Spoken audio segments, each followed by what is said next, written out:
Pakistan top 25 دنیا کی معیشتوں میں آئے گا تو کئی لوگ ہنستے تھے، لیکن الحمدللہ ہم نے جس دل جمی کے ساتھ اپنے لیڈر نواز شریف صاحب کی لیڈرشپ میں اس پر کام کیا، تو پرائس واٹر ہاؤس کوپر جیسے بین الاقوامی ادارے بھی یہ کہنے پر مجبور ہو گئے 2017 تک کہ پاکستان 2030 تک پہلی 20 معیشتوں میں شامل ہو جائے گا، گویا کہ G20 کنٹریز میں آ جائے گا۔ اس حکومت نے آ کے پاکستان کو جو رائزنگ پاکستان تھا اسے ڈکلائننگ پاکستان بنا دیا ہے، اور آج 2030 تک پہلی 20 معیشتیں درکنار ہم پہلی 40 میں بھی اگر رہ گئے تو بہت بڑی کامیابی ہوگی جس رفتار سے یہ حکومت چل رہی ہے۔ تو عمران صاحب، پاکستان میں لانگ ٹرم منصوبہ بندی ہمیشہ مسلم لیگ نون نے کی ہے، چاہے وہ 98 میں ویژن 2010 تھا، چاہے وہ 2014 میں ویژن 2025 تھا۔ مسلم لیگ نون نے ہمیشہ پاکستان کے لیے میڈیم لانگ ٹرم منصوبے بنا کے اسے ترقی کے راستے پہ ڈالا، لیکن یہ آپ جیسے لیڈر ہیں جنہوں نے اس ملک کو تباہ کیا ہے۔ 2013 اور 18 کے درمیان بین الاقوامی اسٹیبلشمنٹ اور ملکی اسٹیبلشمنٹ کے ساتھ ساز باز کر کے آپ نے ہماری حکومت کو گرانے کی کوشش کی 2014 میں، جو ناکام ہوئی۔ آپ نے بار بار دھرنے دیے، لیکن بالآخر آپ نے پاناما کے نام پہ جو ڈرامہ کیا اس سے پاکستان میں سیاسی بے یقینی اور بحران پیدا کرنے میں کامیاب ہو گئے، جو آپ کو فورن فنڈنگ کے ذریعے آپ کے ڈونرز نے ٹاسکنگ کی تھی۔ آپ پاکستان کی دشمن لابیز کے اعلی کار بن کے اس ملک میں سیاسی بے یقینی اور بحران پیدا کرتے رہے، اور آپ کی اس نالائکی، نااہلی اور ناکامی کا تجربہ ہے کہ آج پاکستان کو آپ نے بدترین ڈیٹ ٹریپ میں دھنسا دیا ہے۔ آپ نے 13,000 ارب کے قرضے لیے ہیں۔ آپ لوگوں کو جھوٹ بولتے ہیں کہ میں نے قرضے واپس کیے ہیں۔ 13,000 ارب نیٹ بوروئنگ میں اضافہ ہے۔ جو بھی آپ نے قرضے واپس کیے ان کے علاوہ آپ نے 13,000 ارب کے نئے قرضوں کا بوجھ پاکستانی قوم پہ ڈالا ہے۔ جس دن ہم نے حکومت چھوڑی تھی تقریباً 25,000 ارب کے قریب پاکستان کے ٹیکس کا حجم تھا۔ ہم نے 10 سالوں میں 10,000 ارب کے قرضے لیے۔ آپ 3 سالوں میں 13,000 ارب کے قرضے لے چکے ہیں۔ ہمارے 10,000 ارب کے قرضوں کے عوض پیداواری اثاثے، پروڈکٹیو ایسٹس ملک کے اندر لگے، جن میں توانائی کے منصوبے تھے، جس میں لاجسٹکس کے منصوبے تھے، جس میں نالج کے منصوبے تھے، جس میں ہیلتھ کیئر کے منصوبے تھے۔ ہمارے قرضوں کے عوض جو منصوبے لگے وہ پاکستان کی پیداواری صلاحیت میں اضافے کا موجب بنے۔ آپ نے 13,000 ارب غیر پیداواری قرضے لے کر، ڈیڈ لونز لے کر، خسارہ پورا کرنے کے لیے اپنی ناکامی، اپنی نااہلی، چونکہ آپ ٹیکس اکٹھا کرنے میں ناکام رہے ہیں، آپ اپنے اخراجات گھٹانے میں ناکام رہے ہیں، تو جو خسارہ ہے وہ ریکارڈ سطح پہ پہنچ گیا ہے۔ 9%، 8% آف جی ڈی پی پہ آپ کا فسکل ڈیفیسٹ ہے۔ اس کو پورا کرنے کے لیے آپ دونوں ہاتھوں سے قرضے لیے جا رہے ہیں، اور جس دن آپ رخصت ہوں گے یہ قرضوں کا بوجھ آنے والی حکومت کے لیے پھانسی کا پھندا ہوگا۔ حکومت کے لیے نہیں پھندا ہوگا، پوری قوم کے لیے پھندا ہوگا۔ تو آپ لوگوں کو اپنے بھاشنوں سے دھوکہ نہیں دے سکتے۔ آپ جو بڑے مفکر بن کے کبھی معیشت پہ لیکچر دیتے ہیں، کبھی خارجہ پالیسی پہ لیکچر دیتے ہیں، کبھی مغرب کی ہمیں اصلیت بتاتے ہیں، کبھی آپ بھارت کی ہندوتوا پالیسی کا لیکچر دیتے ہیں، آپ اپنی کارکردگی کا بھی لیکچر دے کے بتائیں کہ مہنگائی پہ کتنا قابو پایا ہے، عام آدمی کے لیے کیا کیا ہے، بجلی اور گیس کتنی سستی کی ہے، 1 کروڑ نوکریاں کہاں گئی ہیں، دوسرے محکموں کے مکان ورکرز ویلفیئر فنڈ سے بننے والے مکان اپنے 50 لاکھ کی اسکیم میں شو کر کے قوم کو دھوکہ کتنی دیر آپ دیتے رہیں گے؟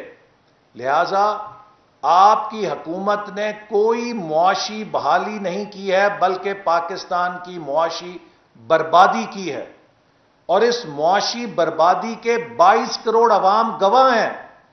یہی وجہ ہے کہ آپ کو خوشاب میں شکست ہوئی، یہی وجہ آپ کو ڈسکا میں شکست ہوئی، یہی وجہ ہے کہ آپ کو وزیر آباد میں شکست ہوئی، آپ کو نوشہرہ میں شکست ہوئی، اور آپ کو کراچی میں بھی شکست ہوئی، اور آپ کو جہاں بھی الیکشن ہوگا انشاءاللہ تعالی شکست ہوگی، چونکہ 22 کروڑ عوام آپ کی ناکامی، نالائکی اور بربادی کے آئی وٹنس اکاؤنٹس ہیں، جو صبح سے شام تک اپنی زندگی میں دوڑ دھوپ کرتے ہیں لیکن اپنے اخراجات اور اپنی آمدن کو بیلنس نہیں کر پا رہے۔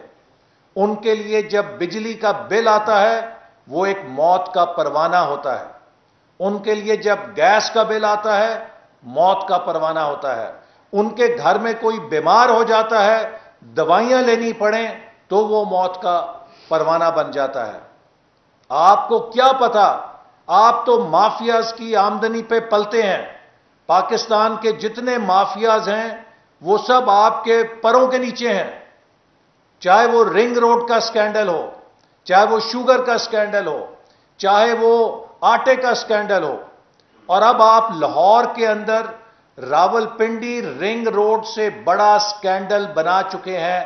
والٹن ایئرپورٹ کی زمین جو اربوں روپے کی زمین ہے، عمران خان اپنے دوستوں میں بندر بانٹ کر رہے ہیں تاکہ اس کو کمرشل پراپرٹی کے طور پہ وہ استعمال کر سکیں۔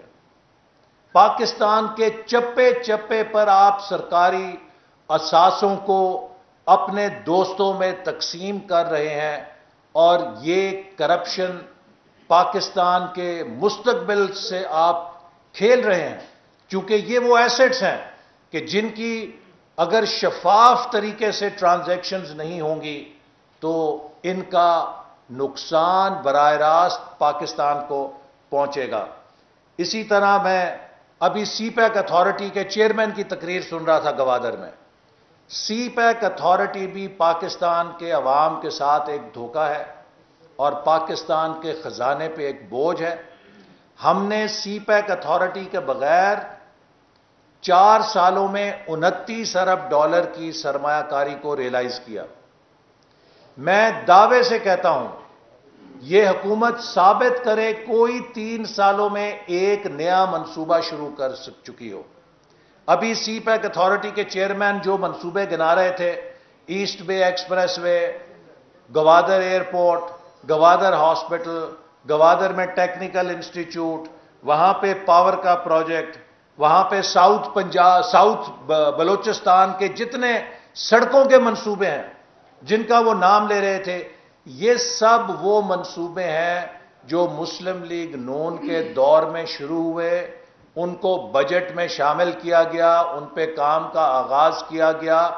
آج بھی آپ مسلم لیگ نون کے دور کے سی پیک کے منصوبوں پر اپنی کارگزاری گنا رہے ہیں۔ آپ مجھے ایک نیا منصوبہ بتائیں جو آپ نے جے سی سی سے 3 سالوں میں منظور کرایا ہو۔ آپ نے 9 صنعتی زونز کا بیڑا غرق کر دیا ہے۔ یہ 9 صنعتی زون 2020 میں تیار ہونے تھے، کیوں نہیں تیار؟ ان کے اندر لاکھوں کا روزگار پاکستان کے نوجوانوں کو ملنا تھا، کیوں نہیں مل سکا؟ ان 9 صنعتی زونز میں اربوں ڈالر کی چین سے پرائیویٹ انویسٹمنٹ ریلوکیٹ ہونی تھی، کیوں نہیں ہو سکی؟ اس لیے کہ آپ کے زبان پہ سی پیک کا نام ہے، لیکن اندر سے آپ سی پیک کی جڑیں کاٹ رہے ہیں۔ آپ کو حکومت میں لایا ہی اس لیے گیا تھا کہ سی پیک منصوبے کو سیبوٹاج کیا جائے، کیونکہ آپ جن لوگوں کے ایجنٹ ہیں، جن لوگوں نے آپ کی فورن فنڈنگ کی ہے، وہ نہیں چاہتے تھے کہ پاکستان سی پیک کے راستے پہ فراٹے بھرتا ہوا چلے۔ ان کا مشن یہ تھا کہ سی پیک کے منصوبے کو کریش لینڈنگ کرائی جائے، اور آپ نے بخوشی وہ کریش لینڈنگ کرا دی ہے۔ میں آپ کو چیلنج کرتا ہوں کہ ہم نے سی پیک کے اوپر بغیر کسی پروٹیکشن کے، آپ تو سی پیک اتھارٹی سے کہتے ہیں نیب ہاتھ نہیں لگا سکتا، ہم چیلنج کرتے ہیں کہ سی پیک منصوبوں میں بے قاعدگی بتائیں، ہم چیلنج کرتے ہیں کہ آپ ہمیں 3,200 ارب روپے کے ہم نے فنڈز ریلیز کیے تھے، 32 پیسے کی بتائیں کرپشن یا مالی فائدہ ہم نے اس میں اٹھایا ہو۔ الحمدللہ ہم نے دیانتداری سے اس قوم کی خدمت کی ہے، اور اس خدمت کی نشانیاں چپے چپے پر موجود ہیں، اور یہی وجہ ہے کہ آپ کی بدترین کردار کشی کی مہم کے باوجود جتنے اربوں روپے آپ نے سرکاری وسائل سے نواز شریف اور مسلم لیگ نون کی کردار کشی پہ لگائے ہیں، پاکستانی قوم نے آپ کی کردار کشی کی مہم آپ کے منہ پہ دے ماری ہے، اور مسلم لیگ نون کو فتح یاب کیا ہے۔ لہذا پاکستان کا یہ مسئلہ نہیں ہے کہ پاکستان کے پاس لانگ ٹرم پلان نہیں تھا۔ پاکستان کا اصل مسئلہ یہ ہے کہ پاکستان کے لانگ ٹرم پلان پر عمل کرنے نہیں دیا جاتا، سازشیں کر کے حکومتوں کو تبدیل کر دیا جاتا ہے، الیکشن چرا لیے جاتے ہیں۔ پاکستان کا اصل مسئلہ آئین کے مطابق پاکستان کی ریاست کا نہ چلنا ہے۔ جب تک یہ بنیادی مسئلہ فکس نہیں ہوگا، پاکستان کارکردگی کے میدان میں افریقہ سے بھی پیچھے رہ جائے گا۔ اسی لیے مسلم لیگ نون کی جد و جہد کا مرکزی نقطہ یہ ہے کہ 70 سال ضائع ہو گئے ہیں، اگلے 70 سال ضائع نہیں ہونے دینے۔ اب پاکستان کو آئین کی بنیاد پہ چلانا ہے، اسی میں بھلا ہے فوج کا، اسی میں بھلا ہے عدلیہ کا، اسی میں بھلا ہے پارلیمنٹ کا، اسی میں بھلا ہے 22 کروڑ عوام کا۔ یہ ملک اگر آئین کے مطابق چلے گا تو سیاسی استحکام ہوگا، سیاسی استحکام ہوگا تو معیشت مضبوط ہوگی، معیشت مضبوط ہوگی تو دفاع بھی ناقابل تسخیر ہوگا۔ لیکن اگر عمران خان جیسے نالائق اور نااہل حکمرانوں کو الیکشن چرا کے مسلط کیا جائے گا تو پھر اس ملک کی سیاست بھی عدم استحکام کا شکار رہے گی، اور اس سے اس ملک کی معیشت بھی گرداب میں پھنسی رہے گی، اور اگر سیاست اور معیشت گرداب میں ہوں گے تو پوری دنیا کا اسلحہ اکٹھا کر لیں، پاکستان کے دفاع کو اسلحے سے نہیں لڑا جا سکتا۔ پاکستان کا دفاع مضبوط ہوگا اگر اس کے پشت کے اوپر آئین کی حکمرانی کا نظام ہوگا، اگر اس کی پشت کے اوپر مضبوط معیشت ہوگی، اور معیشت تب بنے گی جب اس کو چلانے والے اہل اور دیانتدار لوگ ہوں گے، نا تجربہ کار اناڑی جو ہر روز اپنے وزیر بدلیں۔ آپ دیکھیے دنیا میں کوئی مثال ہے کہ بجٹ سے 1.5 مہینہ پہلے وزیر خزانہ بدل دیا، بجٹ سے 3 ہفتے پہلے سیکٹری خزانہ بدل دیا۔ اس سے بڑی غیر سنجیدگی کی کیا مثالیں ہو سکتی ہیں؟ پاکستان کو، اس کے انتظامی ڈھانچے کو ایک اناڑی حکمران نے اپنی تجربے گاہ بنایا ہوا ہے۔ جیسے ایک بچہ کھلونا چلا نہیں سکتا تو اس کو اٹھا کے پٹک کے دیوار پہ پھینکتا ہے اور ایک نیا کھلونا پکڑ لیتا ہے، اسی طرح عمران خان سے حکومت چلتی نہیں ہے۔ یہ ایک ایک کر کے وزیروں اور افسروں کو پٹک پٹک کے دیوار پہ پھینکتا ہے، پھر کوئی نہیں آ جاتا ہے۔ نقص نہ اس مشین کا ہے، نقص نہ اس گاڑی کا ہے، نقص ڈرائیور کا ہے۔ کنڈکٹر نکالنے سے یا بدلنے سے گاڑی نہیں چلتی اگر اس کا ڈرائیور اناڑی ہو، گاڑی چلے گی جب ڈرائیور تبدیل کیا جائے گا۔ اور یہی وہ مرکزی نقطہ ہے جس کو پی ڈی ایم اور مسلم لیگ نون لے کر جدوجہد کر رہے ہیں کہ ہمیں اس ڈرائیور کو نکالنا ہے، نئے الیکشن کرانے ہیں تاکہ پاکستان کے مستقبل کو محفوظ کیا جا سکے۔ اور آخر بھی بات، میں حکومت کی طرف سے آزاد کشمیر کے الیکشن کو ملتوی کرنے کی تجویز کی شدید مذمت کرتا ہوں۔ عمران خان کو وہاں پر امیدوار نہیں مل رہے۔ آپ نے دیکھا ہے کہ جو انہوں نے کینڈیڈیٹس کی فہرستیں جاری کی ہیں اس میں تقریباً آدھے پینڈنگ ہیں، چونکہ وہاں پہ امیدوار ہی نہیں ہے ان کے پاس۔ تو یہ چاہتے ہیں کہ وقت لے کے فلور کراسنگ کرائی جائے، وہاں پہ لوگوں کی وفاداریاں تبدیل کرائی جائیں، توڑ پھوڑ کی جائے اور اپنے امیدوار پورے کیے جائیں۔ ابھی تک پی ٹی آئی کو آزاد کشمیر میں پورے امیدوار نہیں مل رہے۔ اس لیے اگر کشمیر کے اندر انہوں نے انتخابات میں کوئی مداخلت کی، اس کا براہ راست نقصان کشمیر کے ہمارے مسئلے پر ہوگا، کشمیر کے ایشو پر ہوگا۔ اور کشمیر کے اندر انتخابات میں دھاندلی کا مقصد یہ ہے کہ یہ مودی کا ہاتھ مضبوط کر رہے ہیں، جو کچھ وہ جموں کشمیر کے اندر کرتا ہے۔ جو کھیل مودی جموں کشمیر کے اندر رچاتا ہے، ہم عمران نیازی کو اجازت نہیں دیں گے کہ وہ کھیل یہ آزاد جموں کشمیر کے اندر کر سکے۔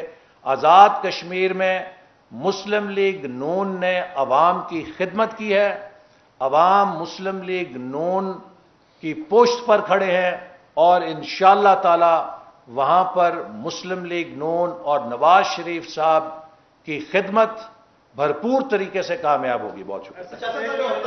آپ نے بات کی کہ 2013 کے بعد انٹرنیشنل اسٹیبلشمنٹ اور ملکی اسٹیبلشمنٹ نے نون لیگ کی حکومت گرانے کا فیصلہ کیا، تو کیا اب نون لیگ جو ہے اسٹیبلشمنٹ سے بات نہیں کرے گی؟ دوسرا یہ بتا دیں کہ میاں شہباز شریف جو ہیں وہ بند کمروں کے اندر کہہ رہے ہیں کہ ہمیں مزاحمت کرنی ہے، باہر آ کے مفاہمت کی بات کر رہے ہیں، تو ایجنڈا کیا چل رہا ہے نون لیگ کا؟ دیکھیے، جو میں نے بات کی یہ تو اوپن سیکرٹ ہے، سب کو معلوم ہے۔ 2014 میں کیا عمران خان صاحب اس وقت کے D G I S I کے ساتھ مل کر سازش نہیں کر رہے تھے؟ یہ تو سب کو پتہ ہے۔ کیا اس وقت یہ بیرونی ممالک سے مل کر چین کے صدر کا بیرونی حلقوں سے، ممالک نہیں بلکہ بیرونی لابیز کے ساتھ مل کر، جو چین کی مخالف لابیز ہیں، انہوں نے چین کے صدر کا پاکستان کا دورہ ملتوی نہیں کرایا؟ کیا یہ ملک کے اندر مسلسل سی پیک کے خلاف بیانات نہیں دیتے رہے؟ کیا یہ سی پیک کو مسلسل متنازع نہیں بناتے رہے ایز اپوزیشن لیڈر؟ تو یہ جو بین الاقوامی سطح پہ چین مخالف لابیز ہیں اور پاکستان کے اندر اس وقت کی جو اسٹیبلشمنٹ تھی اس کے ساتھ مل کر منتخب حکومت کے خلاف سازش کر رہے تھے۔ اور ہماری سب سے بڑی غلطی کیا تھی؟ عمران خان نے جب پارلیمنٹ پہ حملہ کیا ہے تو اس کی پوری ٹیم کو اس پارلیمنٹ کے حملے کے پاداش میں مقدمہ، آئین کے اوپر حملے کا مقدمہ بنا کے ٹرائل کر کے جیل میں پھینکنا چاہیے تھا۔ یہ ہماری رواداری تھی کہ ہم نہیں چاہتے تھے کہ کوئی انتقامی کارروائی کی بو آئے، اور اسی کی وجہ ہے کہ یہ پھر اپنا کھیل آگے لے جانے میں کامیاب ہو گیا۔ وگرنہ پارلیمنٹ پہ حملہ اتنی بڑی سنگین، اتنا بڑا سنگین جرم ہے کہ یہ ناقابل معافی ہے۔ پارلیمنٹ جو ہے وہ 22 کروڑ عوام کی ایک مقدس ادارہ ہے، آئین کا مقدس ادارہ ہے۔ اس پہ حملہ کرنے کا مطلب ہے کہ آپ آئین پہ حملہ کر رہے ہیں۔ عمران خان پہ آرٹیکل 6 کے تحت مقدمہ چلنا چاہیے تھا، یہ ہماری غلطی ہے، اور وہ غلطی ہم نے صرف وسیع القلبی پر کی کہ کوئی ہمیں سیاسی انتقام کا الزام نہ لگا۔ شہباز صاحب کو بتا دیجیے گا کہ اندر مزاحمت کی بات کر رہے ہیں، باہر مفاہمت کی بات کر رہے ہیں۔ دیکھیے، مسلم لیگ نون کی آئین کی حکمرانی کے ساتھ مفاہمت ہے اور آئین شکنی کی ہر شکل کی مزاحمت ہے. جہاں پر آئین کے آگے سر تسلیم خم ہوگا تو وہاں پر ہم حلقہ 11 میں بریشم کی طرح نرم، اور جہاں پر آئین شکنی کی روایت ہوگی تو کیا وہ مارکا حق و باطل ہو تو فولاد ہے مومن، تو ہم فولاد کی طرح وہاں پہ سخت ہیں، اور جہاں پہ آئین کا احترام ہوگا وہاں ہم ریشم کی طرح نرم. احسان صاحب، آپ جیسے ذمہ دار سیاستدان نے بہت بڑی بات کی ہے کہ اس وقت عمران خان نے چین مخالف قوتوں کے خلاف مل کر سازش کی تھی تاکہ چین کے صدر کا جو دورہ پاکستان ہے اس کو ملتوی کیا جا سکے. وہ کون سے ممالک ہیں؟ کیا امریکہ اس میں شامل ہے؟ اور کون سے میں نے کہا ہے کہ بین الاقوامی لابیز کے ساتھ مل کے، اور یہ وہ بین الاقوامی لابیز ہیں جو چین کے خلاف ہیں. میں نے ملکوں کا نہیں کہا، لابیز کا کہا، تو یہ ذرا تصحیح کر لیں. جیسے یہ بتائے گا، ایک تو حکومت جو ہے نا وہ ہمیں مستحکم نہیں دکھائی دی، 3 سال سے پینڈولم ہلتا رہا. اپوزیشن بھی ان کی صفوں میں بھی ہمیں اس طرح اتحاد نظر نہیں آیا جس طرح آنا چاہیے تھا. یہ بتائے گا کہ آپ بجٹ سے پہلے اپوزیشن اپنا یا مسلم لیگ کچن بجٹ کیا پیش کر رہی ہے؟ آپ کے خیال میں کیا منصوبہ ہونا چاہیے کچن؟ دیکھیے، پاکستان کا سب سے بڑا جو مسئلہ ہے، عمران خان نے پاکستان پر انویسٹرز کا ٹرسٹ ختم کر دیا ہے. جو عمران خان کی پالیسیز ہیں انہوں نے بزنس سینٹیمنٹ تباہ کر دیا ہے، انہوں نے ملک کے اندر فیصلہ سازی کو تباہ کر دیا ہے. آج کسی دفتر میں کوئی افسر 10 روپے کا فیصلے کی فائل پر دستخط کرنے کے لیے تیار نہیں ہے.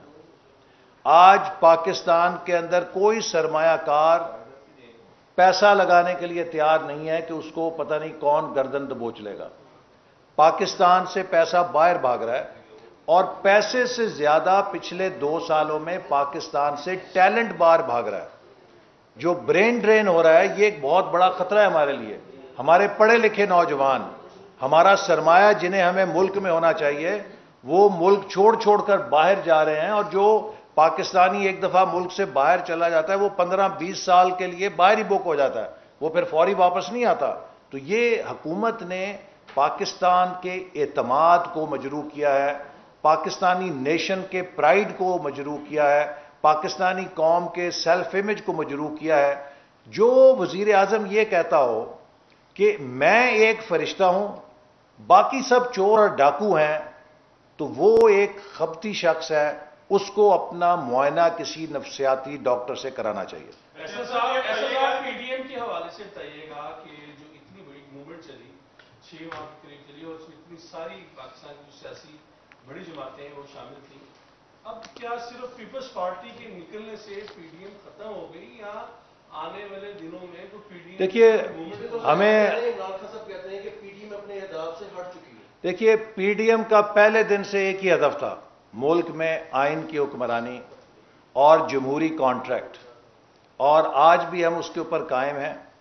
ہمیں پی ڈی ایم سے پیپلز پارٹی اور اے این پی کے نکلنے کا ضرور دکھ ہے، لیکن پیپلز پارٹی کے نکلنے سے پی ڈی ایم کمزور نہیں ہوئی، زیادہ مضبوط ہوئی ہے، چونکہ باقی 8 جماعتوں میں مکمل ہم آہنگی ہے اور مکمل ان کی سوچ ایک دوسرے کے ساتھ ملتی ہے. تو پی ڈی ایم کے اندر زیادہ ہم آہنگی پیدا ہوئی ہے، جس سے وہ اب انشاءاللہ زیادہ مضبوط ہوگی. شاہد حقان عباسی کے استعفے کی بات کی گئی پیپلز پارٹی نے کہ اگر وہ معافی مانگے اور وہ استعفیٰ دے تو پھر ہم ہو سکتا ہے کہ پی ڈی ایم میں واپس آ جائیں. کیا کہیں گے؟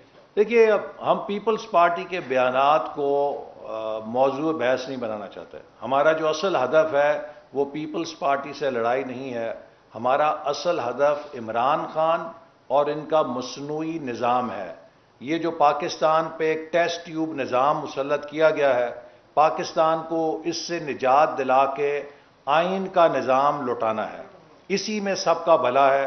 اور جیسے میں نے پہلے کہا کہ آج پاکستان کے ہر شہری کی یہی سوچ ہے، اور ہر پاکستانی کا اس میں ہی بھلا ہے، چاہے وہ مزدور ہے، چاہے وہ کسان ہے، چاہے وہ سیاستدان ہے، چاہے وہ فوجی ہے، چاہے وہ بیوروکریٹ ہے، چاہے وہ جج ہے، وکیل ہے، کسی بھی پیشے سے ہو. اگر یہ ملک آئین پہ چلے گا تو یہ سب کو فائدہ دے گا. لیکن اگر یہ ملک آئین پہ نہیں چلے گا تو یہ ملک کسی کے لیے بھی محفوظ نہیں ہوگا. Thank you very much. یہ بتائیے گا اینڈ میں کہ نذیر چوہان نے کہا ہے کہ شہزاد اکبر نے ان کے خلاف جو ہے وہ ایف آئی آر کروائی ہے. یہ آپس میں انتخابی سیاست کر رہے ہیں تو پی ڈی ایم یا پھر اپوزیشن مجھ سے مسلم لیگ نون کے بارے میں سوال کریں. اچھا بلاول کا ہوگا کیا؟ ان کا کیا ہوگا شہزاد اکبر کا اور نذیر چوہان؟ کس کا؟ آپس میں جو لڑائی ہوئی آپس میں وہی جانے جی. یہ تو وہی جانے. زکیم صاحبہ نے کہا ہے کہ مزاحمت ہوگی تو مفاہمت ہوگی، تو یہ مفاہمت جو ہے یہ کس سے ہوگی؟ میں نے آپ کو پھر کہا کہ مفاہمت اس ملک کو آئین کے نظام پہ چلانے سے ہے اور مزاحمت اس ملک کو آئین کے نظام سے ہٹانے پر ہے. جہاں پر بھی اس ملک کو آئین کے نظام سے ہٹایا جائے گا مسلم لیگ نون سب سے بڑی مزاحمت ہوگی، اور جہاں بھی پاکستان کو آئین کی طرف لٹایا جائے گا مسلم لیگ نون کی سب سے بڑی مفاہمت ہوگی. ایسا لاسٹ ہوا پی ڈی ایم کا، اس میں مولانا فضل الرحمان صاحب نے جو بات گفتگو کی ہے کہ ہم سوات میں کراچی میں اور دین 14 اگست کو اسلام آباد میں احتجاج کریں گے، اس میں کہیں بھی نہیں کہا گیا کہ ہم عمران خان کی حکومت کو گرانے کے لیے باہر نکل رہے ہیں. کیا یوں سمجھا جائے کہ بچی پی ڈی ایم جو 2023 کے الیکشن کی تیاری؟ دیکھیے ہمارا ہمیشہ سے یہ موقف ہے کہ عمران خان کی حکومت پاکستان کے لیے ایک بوجھ ہے. یہ بوجھ جتنی دیر رہے گا ملک بد نظمی، معاشی بحران اور مس گورننس کے دلدل میں دھنستا جائے گا. عمران حکومت کی مثال اس مردہ لاش کی ہے کہ جو جتنی دیر باہر پڑی رہے گی اس کا تعفن پھیلتا رہے گا. جتنی جلدی اس کو دفن کر دیا جائے اتنی جلدی لوگوں کو سکون آئے گا.